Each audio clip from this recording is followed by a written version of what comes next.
Savage.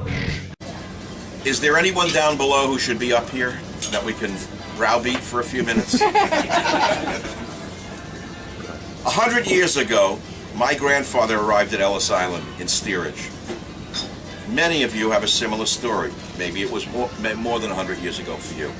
I'm a first-generation American, so I have one foot in the old world and one foot in the new world. So when I talk about immigration, I sort of know what I'm talking about. So last night, we went to dinner in Shunley with my agent Ian. Come back, didn't say a word in the cab. Getting out, I'm paying the guy or whatever. He says, "Are you Michael Savage?" He was a Haitian immigrant. "You Michael Savage?" I said, "Yes." Now, I didn't know whether he'd hate me or love me, right? Haitian, black guy. He said, "I fucking love you, man." He said, "I'm like your grandfather. I'd rather have my arm cut off than take welfare." See, people don't understand how diverse diversity really is. They assume that it's fractured in this country, that blacks think one way, Hispanics think another way, whites think another way. But we have all these divisions within the segmentation of people. So this is the land of opportunity. Great-grandfather of my son Russ, my grandfather Sam, who I call the astronaut of my family. It was as though he went to the moon. Look where he came. Didn't speak a word of English, came here 7 years ahead of the family. Blah, blah, blah, earned money as a little tailor, sent it home, brought my grandmother, brought my father, and died at very young age, 47, heart attack, you know, that's how they worked so hard, whatever. Now, then my father died at 57. Never really made it big in the country. Had a little store, 12 blocks from here on Ludlow Street, an antique store, and I wrote about it in Train Tracks. It was all in that book. So here I am, 100 years later, his great-grandson, Russ Weiner, owns this yacht. And I'm not here to boast, I'm just here to say it's the American dream. We have lived the American dream through extreme hard work. People don't know he works 24/7.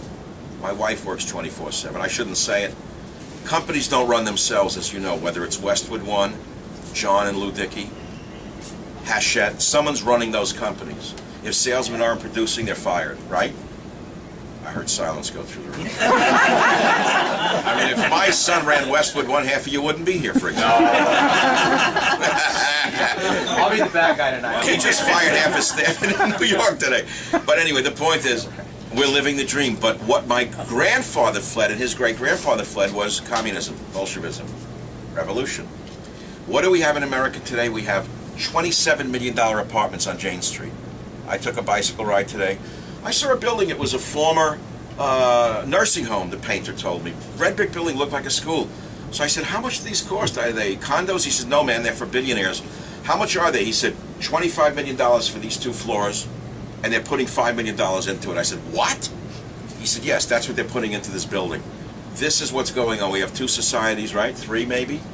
High, low, God knows where the middle class is going to end up.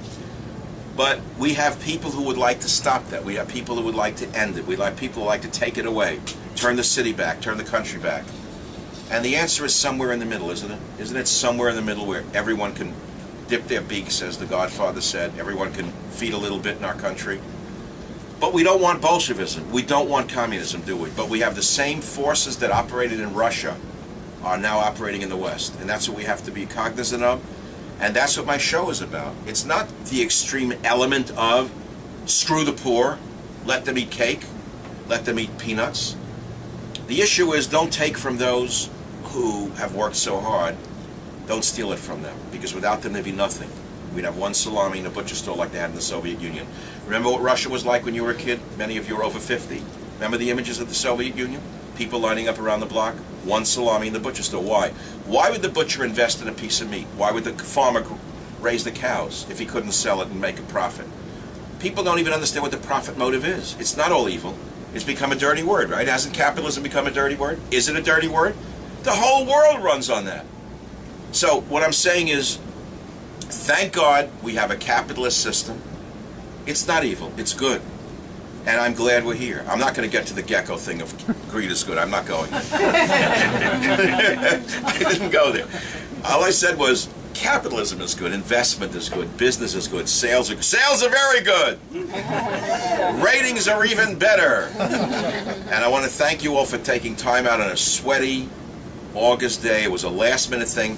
My son's boat was in Fort Lauderdale, and I conclude with this, and we were supposed to go on a father and son vacation. We've never done it.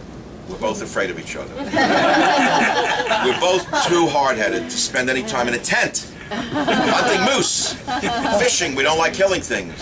We like eating them, but not killing. So we were going to go to Alaska, then we were going to go to Canada. Then we said, what the hell are we going to do in Alaska? Well, you can look at the hookers without teeth in the bar, what the hell? Well, what are we going to do in Canada?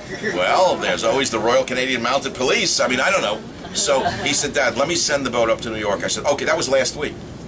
I said, okay, if you do, I'll invite my friends from Radio Cumulus, publishers, Kate, Hachette, and a few other people. And here you are, and you came on the last minute. It's a hot night. I'm sure you'd rather be getting ready for your Labor Day weekend. I want to thank you all for coming to join us here, and may we all enjoy the success that we deserve. Thank you very much for being here. Thank you.